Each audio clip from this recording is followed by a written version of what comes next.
Et bonjour, on est content de vous retrouver. Voilà, j'espère que vous allez bien en cette fin de semaine. Voilà, ça fait 2 semaines et demie de confinement. J'espère que vous tenez le choc, parce qu'il va y avoir encore un petit peu. Mais ça ne va pas nous empêcher de passer un petit moment là, devant Dieu. On veut chanter un chœur en commençant ce chant qui dit Yahweh, vous le connaissez, alors chantez-le avec nous. Hein, on veut vraiment réaliser qu'il est encore le bon berger de nos âmes qui veut bénir nos vies. Et encore ce soir, il veut nous faire du bien, il veut nous conduire. Alléluia.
Merci parce que c'est toi qui prends soin de nos vies.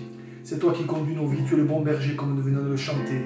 Seigneur, c'est toi qui nous conduis. Alors Seigneur, encore ce soir, à toi la gloire. Merci pour ce temps devant toi. Merci parce que tu ne faillis pas, Seigneur. Merci parce que, Seigneur, tu n'es pas comme le mercenaire. Tu ne t'enfuis pas, Seigneur. Tu es toujours à nos côtés. Alors à toi la gloire encore ce soir. Nous te bénissons. Nous te louons. Dans le nom de Jésus. Amen. Amen. Amen. Amen.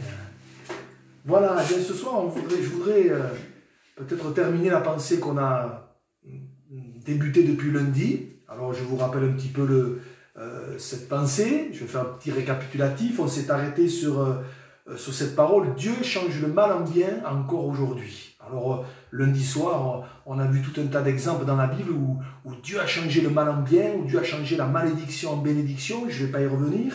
On s'est arrêté mercredi soir aussi sur le fait que bien des situations où la gloire de Dieu s'était manifestée, à la base c'était parti de quelque chose de négatif. On en a retiré encore cette leçon, c'est que du négatif, Dieu pouvait le faire basculer vers du positif. Ce soir, j'aimerais un petit peu continuer cette pensée, finir cette pensée. En fait, c'est plutôt un message de vigilance que je voudrais laisser sur notre cœur, une pensée de vigilance, à savoir, et c'est sur ça que je voudrais m'arrêter ce soir, c'est que c'est important que si on sait et on a vu que Dieu pouvait faire basculer une situation du négatif vers le positif, c'est important de réaliser que le processus inverse est aussi vrai. Si nous ne veillons pas, on peut passer du positif vers le négatif. Et c'est pour ça qu'on a besoin de veiller. Alors, pour bien comprendre où je veux en venir ce soir, rien de tel que quelques exemples, j'en ai relevé 4 ce soir, il y en aurait d'autres certainement, mais mon but au travers de cela, c'est que ce soir on puisse rester avec cette pensée sur notre cœur que Dieu change le mal en bien, mais ça n'exclut pas que nous devons veiller, être vigilants, parce que nous pouvons basculer aussi du positif vers le négatif. Alors, tout de suite quelques exemples. Le premier auquel j'ai pensé tout de suite, qui m'est venu à l'esprit, c'est le fils aîné de la parabole. Je pense qu'on connaît tous ce texte, Luc chapitre 15.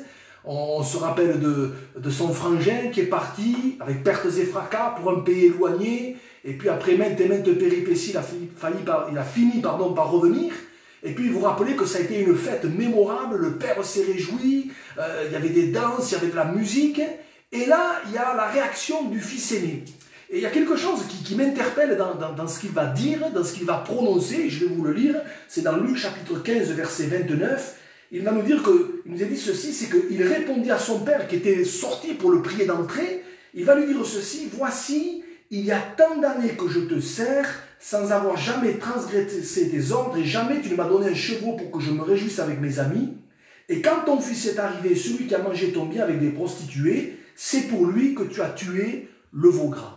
Et je voudrais qu'on retienne surtout cette parole qu'il dit: voici, il y a tant d'années que je te sers sans avoir jamais transgressé tes ordres. Ben, j'ai envie de dire, c'était positif ça. J'aurais eu envie de dire à ce garçon: mais réjouis-toi, c'est super. Toi, tu n'as pas fait comme ton frère, tu es resté dans la maison du père, tu as toujours servi ton père, tu n'as jamais transgressé ses ordres, tu as toujours été là. C'était super positif. Mais on se rend compte que pour lui, c'était devenu un poids, et même c'était devenu quelque chose de négatif.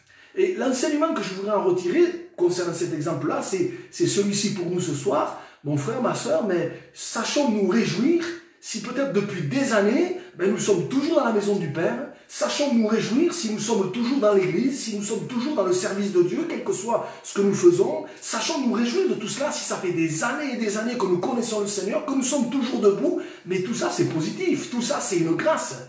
Et il ne faudrait pas qu'on le perde de vue, parce que sinon, on va devenir comme le fils aîné. On va basculer du positif vers le négatif.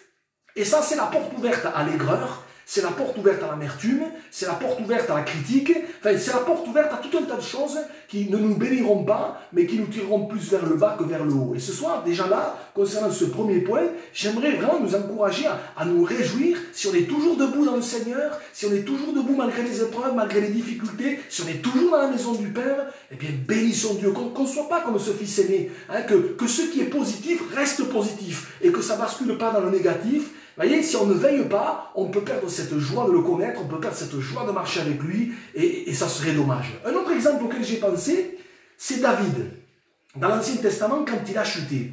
C'est très intéressant parce que si vous étudiez un petit peu cette histoire, vous allez vous rendre compte que le moment de sa chute s'est passé dans un contexte qui pour lui était hyper positif. On ne va pas le lire, on n'a pas trop le temps, mais dans 2 Samuel chapitre 8 et dans 2 Samuel chapitre 10, je vous laisse lire ça à tête reposée, vous allez voir que David remportait des victoires partout. Chaque bataille dans laquelle il était, il remportait la victoire. Et la Bible dit même, je vous cite la référence, c'est 2 Samuel chapitre 8 verset 14, que l'Éternel protégeait David partout où il allait. Donc c'est un contexte de victoire, un contexte hyper favorable, un contexte hyper positif, où il voyait la main de Dieu, la gloire de Dieu, la bénédiction de Dieu, tous les combats il les remportait, voyez. Eh bien c'est dans ce contexte-là qui était positif que David a chuté. Et finalement on se rend compte que, là encore, d'un contexte positif pour David, parce qu'il n'a pas su veiller, c'est devenu négatif. Et la Bible nous dit, vous connaissez ce passage de Samuel 11, au temps où les rois se mettaient en campagne, David lui est resté à Jérusalem. Et on sait ce qui est arrivé, le drame qui est arrivé derrière. David est tombé dans le péché avec Bathsheba. On connaît cette histoire et toutes les répercussions que ça a eu. Et concernant cet exemple-là, j'aimerais vous dire ceci, hein, c'est que si peut-être, et gloire à Dieu, tant mieux, si on est dans un temps où, spirituellement parlant, tout va bien, merci Seigneur. C'est vrai que la vie chrétienne, elle n'est pas simple, elle n'est pas facile. C'est vrai qu'il y a des luttes, il y a des combats, mais merci Seigneur, il y a aussi des bons moments. Hein. Et si peut-être en ce moment, c'est un temps de bénédiction pour toi, pour nous, si c'est un temps où Dieu te visite, si c'est un temps où ben, tu vis quelque part, tu marches sur l'eau, sur le plan spirituel, gloire à Dieu, tu vois des exaucements de prière, ça fait du bien tout ça. Mais je crois que ça nous demande d'être encore plus vigilants afin de ne pas tomber dans une espèce d'euphorie spirituelle. Je me demande, alors je ne l'affirme pas, mais je me demande si David n'est pas tombé dans une espèce d'euphorie spirituelle. Vous savez, quand on est euphorique, on est moins vigilant. Et c'est comme un boxeur. Quand il sent qu'il prend le dessus sur son adversaire, l'euphorie aidant, il va peut-être baisser sa garde et c'est là qu'il va prendre un coup et être mis KO. Et sur le plan spirituel, c'est un petit peu la même image. Et si on est dans un temps hyper positif, où vraiment on sent que le Seigneur est là, où spirituellement parlant on est fort, on sent que Dieu nous bénit, on sent peut-être la présence de Dieu plus que d'habitude, eh bien c'est peut-être là qu'il nous faut être encore plus vigilant. Voyez. Et je crois que David, justement, dans ce moment qui était hyper positif, dans ce contexte pour lui hyper positif, il a manqué de vigilance, il a baissé la garde et l'ennemi l'a piégé. Voyez. Et ça me rappelle ce verset dans l'évangile de Luc au chapitre 4, verset 13, quand le diable a tenté Jésus, il a échoué, la Bible nous dit qu'il s'est éloigné de Jésus jusqu'à un moment favorable. Et vous savez, les moments favorables pour l'ennemi de notre âme, c'est pas quand ça va pas, ou c'est pas que quand ça va pas. C'est aussi parfois quand tout va bien, quand tout est positif, quand tout marche, quand Dieu nous bénit. C'est là qu'il nous faut être vigilants afin qu'on ne bascule pas du positif vers le négatif. Puis j'ai relevé un autre exemple, là aussi dans le Nouveau Testament cette fois, c'est concernant ce qui s'est passé avec les Galates. Quand vous lisez l'Épître aux Galates, on sent qu'à un moment donné, il y a eu un mauvais basculement. Hein. Il y a ce verset qui nous dit ceci, je vous le cite, Galates chapitre 3, verset 3, où Paul dit à ses chrétiens, après avoir commencé par l'esprit, donc ça c'est positif, hein, c'était pas de l'émotion chez les Galates, c'était après avoir commencé par l'esprit, vous voyez, il y avait vraiment l'action de Dieu. Après avoir commencé par l'esprit, il dit ceci, voulez-vous maintenant finir par la chair? Donc on sent que là encore il y avait un basculement, vous voyez, ça passait du positif vers le négatif, vous voyez. Alors bien sûr il y a un contexte, l'Épître aux Galates, on sait que malheureusement ces chrétiens étaient en train de retourner vers la loi de Moïse, de se remettre sous la loi de Moïse à cause de tout un tas de faux docteurs qui venaient enseigner ces choses-là, vous voyez. Mais encore une fois, on voit un contexte hyper positif, ils ont commencé par l'esprit mais qui est en train de devenir négatif. Et je réfléchissais à cet exemple et je me disais, mais ça, voyez-vous, c'est peut-être l'histoire, en tout cas c'est sûr, c'est l'histoire de bien des croyants aujourd'hui. C'est peut-être l'histoire de quelqu'un qui va peut-être regarder cette vidéo ce soir.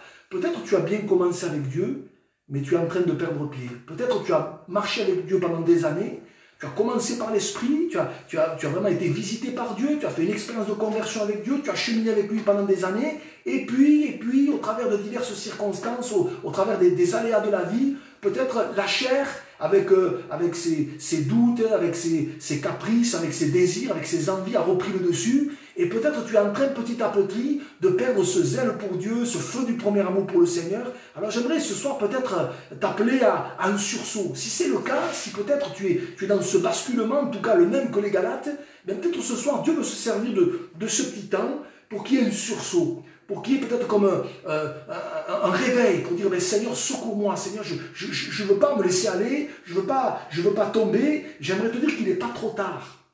Il n'est pas trop tard. Hein, je crois que quelque part, on est dans la dernière ligne droite, et c'est pour ça que, d'ailleurs ça me fait penser à l'apôtre Paul qui disait, c'est l'heure de vous réveiller enfin du sommeil, car le salut est plus près de nous que lorsque nous avons cru. Et si peut-être ce soir, un petit peu comme les Galates, tu es dans ce basculement du positif vers le négatif, tu avais marché avec Dieu, tu avais donné ton cœur au Seigneur, tu avais fait des expériences avec Dieu, et puis aujourd'hui, ben, il ne reste plus grand-chose. Aujourd'hui, quelque part, il ne te reste plus que quelques souvenirs de tout cela. Eh bien, ce soir, Dieu veut te renouveler. Peut-être ce soir, c'est l'occasion de dire, Seigneur, viens me secourir, viens m'aider, viens me bénir, viens me restaurer, viens me relever. Alléluia. Et puis, je terminerai par un dernier exemple. Il y en aurait des tas. Mais là aussi, chaque fois que je lis cette histoire, ça m'interpelle. C'est concernant Géasi. Alors, Géasi, on n'en parle pas trop souvent, mais il a été lui aussi dans un contexte quelque part, un contexte hyper positif pour lui. Vous vous rendez compte, Géasi, il a été le serviteur d'Élisée. Qui n'aurait pas voulu être à sa place? Franchement, j'aurais voulu peut-être passer 48 heures à la place de Géasi pour vivre aux côtés du prophète Élisée. Quand vous regardez, je vous encourage à relire son histoire, dans le deuxième livre des rois, au chapitre 4, au début du chapitre 5, mais Géasi, il a vécu des choses extraordinaires avec Dieu. Il a vécu des expériences extraordinaires, il a été au plus près du surnaturel, au plus près du divin, du miraculeux. Notamment, vous lirez ça, 2 Rois chapitre 4, la résurrection du fils de la Sunamite, et il était là, Géasi, il a vu ça de ses propres yeux, un mort ressuscité. Enfin, il a vu ce garçon, il est arrivé, vous vous rappelez, avec son bâton, il avait posé sur le visage de l'enfant, il y avait rien qui s'était passé, et puis il a vu, vous relirez l'histoire, il a vu Élisée revenir avec ce garçon en pleine santé, il était revenu à la vie, mais je me dis, c'est des expériences marquantes. Et puis, il a vécu aussi la guérison de Naaman. Il a vu de ses propres yeux cet homme être relevé complètement dans sa santé. Et puis, lui aussi, ça va basculer dans le mauvais sens. Et de quelque chose d'hyper positif, il était serviteur de Élisée, il va basculer vers quelque chose de négatif. Vous vous rappelez, je vous rappelle rapidement le contexte, Naaman, il est tellement heureux de se voir guéri qu'il veut offrir quelque chose, il veut offrir un présent à Élisée, qui lui le refuse. Lui, ça ne l'intéresse pas, il le refuse, sauf que Géasi, quand il a vu ça, il n'a pas vu ça de la même façon, voyez. Et c'est là que va commencer le drame, c'est là que ça va basculer vers le négatif. La Bible dit qu'il va courir derrière Naaman. Non seulement il va le faire dans le dos du prophète Élisée, mais en plus il va mentir, vous relirez l'histoire, hein, il va demander à Naaman de l'argent, il va demander des habits de rechange, il va aller cacher tout ça chez lui, hein, et tout ça dans le dos de Élisée, et à partir de là, ça va mal finir pour lui. Élisée qui était un homme de Dieu, Dieu va lui révéler ce qui s'était passé, mon esprit n'était pas absent lorsque cet homme est venu vers toi, va-t-il dire à Géasi, et puis la Bible nous dit en finalité de 2 Rois chapitre 5, que la lèpre de Naaman s'est attachée à Géasi. Vous vous rendez compte?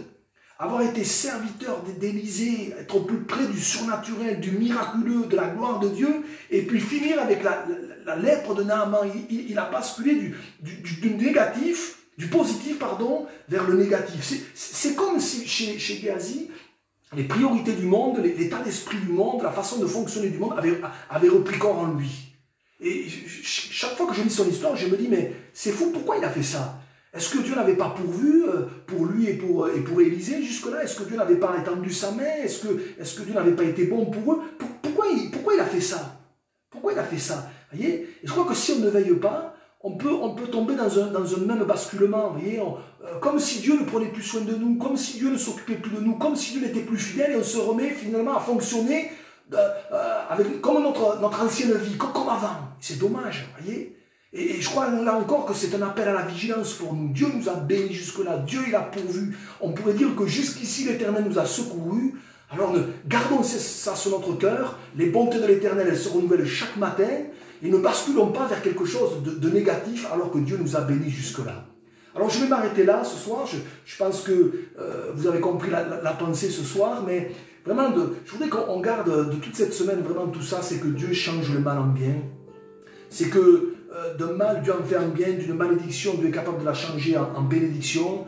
De quelque chose de négatif, il est capable de transformer en positif. Mais mon frère, ma soeur, soyons vigilants pour que dans nos vies, ce ne soit pas l'inverse. Pour qu'on passe du positif au négatif. On n'a plus que besoin de garder nos yeux fixés sur le Seigneur. On n'a plus que besoin de ne pas nous éloigner du Seigneur parce que Jésus revient bientôt. Et quand on voit tout ce qu'on est en train de vivre, quand on voit un petit peu quand on entend plutôt toutes les nouvelles, on a besoin d'être proche du Seigneur. Alors mon frère, ma soeur, oui, Dieu change le mal en bien. Mais veillons à ce que, quelque part, on ne perde pas tout le bénéfice de ce que Dieu nous a donné. Que Dieu vous bénisse. Alléluia. Seigneur, on te bénit ce soir. Et au travers de ces quelques exemples de ta parole, aide-nous à être vigilants. Aide-nous, Seigneur, à rester sur nos gardes, Seigneur. Oui, entre tes mains, je t'abandonne tout encore ce soir, comme on va le chanter. Seigneur, vraiment, oui, prends tout, Seigneur. On ne veut pas te laisser que la moitié de nos cœurs, on ne veut pas te laisser que la moitié de nos vies. On veut tout te donner. Toi, tu t'es donné entièrement à la croix. Alors, Seigneur, encore ce soir, on veut te dire tous ensemble, oui, prends tout, Seigneur, parce que tu en es digne, parce que tu le mérites, parce que, Seigneur, tu es tellement fidèle. À toi la gloire, Jésus. Amen. Amen. Entre tes mains, j'abandonne tout ce que j'appelle le mien. Oh, ne permets à personne, Seigneur, d'en reprendre rien. Oui, prends tout, Seigneur. Oui, prends tout, Seigneur. Entre tes mains, j'abandonne tout avec bonheur. Je n'ai pas peur de te suivre sur le chemin de la croix. C'est pour toi que je veux vivre. Je connais, j'aime ta voix. Oui, prends tout, Seigneur. Oui, prends tout, Seigneur. Sans rien garder, je te livre tout avec bonheur. Oui, prends tout, Seigneur. Oui, prends tout, Seigneur. Sans rien garder, je te livre tout avec bonheur. Amen. Amen. Que ce soit notre prière, hein, sans rien garder, je te livre tout avec bonheur. Alléluia. Voilà, bien, on est content de s'être retrouvés, d'avoir passé cette semaine ensemble. Alors déjà, d'ores et déjà, je vous annonce qu'on se retrouvera la semaine prochaine. Un petit peu comme cette semaine, on verra un autre thème. Lundi soir, mercredi soir et vendredi prochain. Alors, je vous fais la surprise. On verra lundi, hein, le nouveau thème, mais on espère vous retrouver et surtout rester près du Seigneur et ne vous éloignez pas. Hein, que Dieu vous bénisse et bye bye, à la prochaine.